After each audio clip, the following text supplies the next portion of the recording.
What's up, YouTube? This is episode 125 of the Daily BE, and it dawned on me earlier this morning that despite wearing this particular jacket quite a bit in a bunch of previous episodes, I've never taken the time to do kind of a case study on it. So that's what we're doing today. And I would kind of call this a very typical summer sport coat for a number of reasons that we'll get into shortly. But while it's on the mannequin, I had a couple things I wanted to draw your attention to. First is the pick stitching. This is something that is an option. It's a feature that's kind of nice to have, I think, on suiting, and in particular custom suiting. And with the light the way it is right now, you can really make it out. That's partly why I wanted to kind of show you, because sometimes, depending on different light conditions, this kind of fades away. You can't really see it, but this is really done well. Just kind of a really cool nod to old school techniques. Very fun feature if you're into pick stitching. But the second and more important thing is that, first of all, this is one of our higher end suits at Bespoke Edge. And what that means is that this lapel was hand created. And so what that kind of translates to in a practical sense, you get this really smooth roll to the lapel, as opposed to kind of lower end suits that are a lot, obviously lower price point, but more off the rack in nature. They'll have much more of kind of a crease, where it looks like you took an iron and just kind of went down it. Whereas with a lot of our suits, and then specifically this line of suiting, we get a really beautiful roll to it because it's done by hand. And that's something that becomes very, very apparent at the bottom, kind of at the button closure, where it really starts to open up a little bit, and it's just a very delicate, I shouldn't say delicate because it certainly isn't, but it's this very just smooth contour to it. It's just really, really cool and difficult to create without the right craftsmanship, really.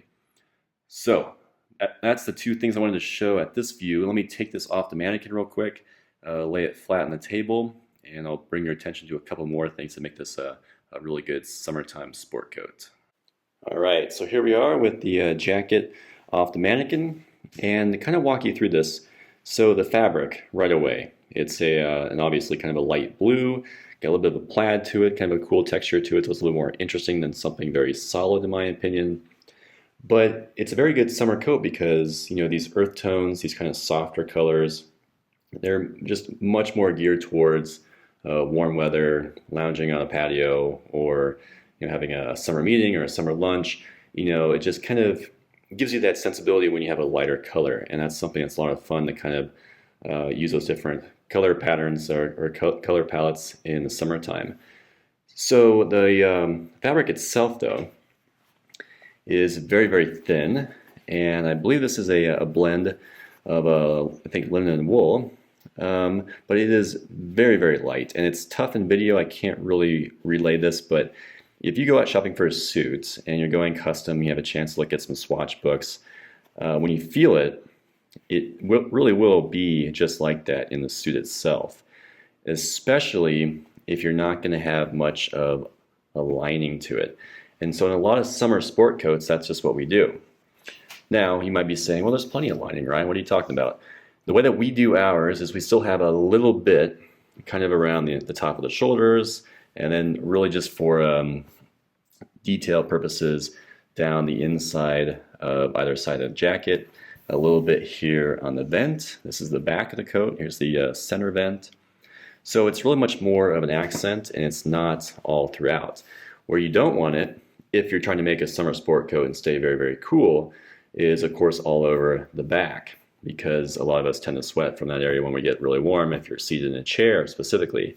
So this is just one piece of fabric. Okay, there's nothing there. We don't put canvas on the back. This is just a fabric, and so it's a very, very cool jacket, perfect for summertime. Now you probably noticed where my monogrammed name should be. I kind of went a little rogue, and I thought I'm going to start naming my suits like I would boats. I don't own any boats, and so I'm going to start with my suits, I guess. But I call it Grace Under Pressure. This is kind of a parsed quote from a Hemingway novel. Kind of had some meaning to me, but what else do we have here? We have 3 working buttonholes, and of course I leave one unbuttoned, usually not all the time, but I kind of like to keep it a little looser looking, and a bit of a contrast fabric.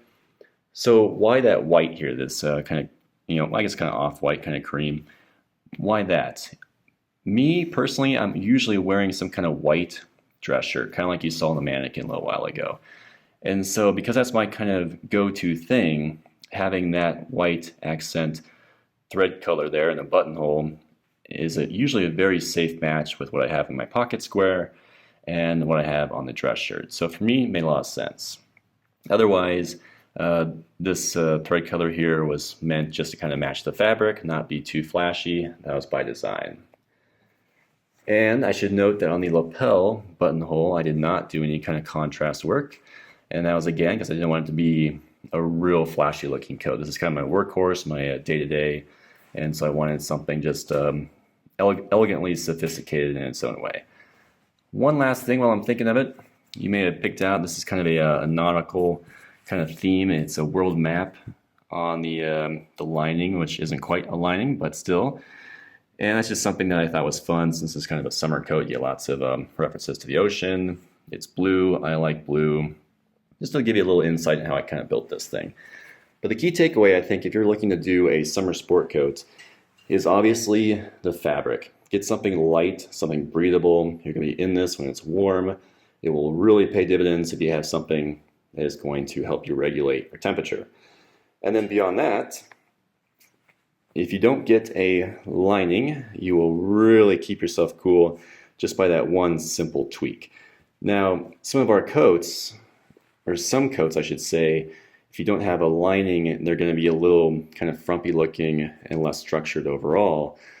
This coat, predominantly as a consequence of its really amazing manufacturing, we still have a lot of contour and drape. It still has a canvas in here, still has a good shoulder.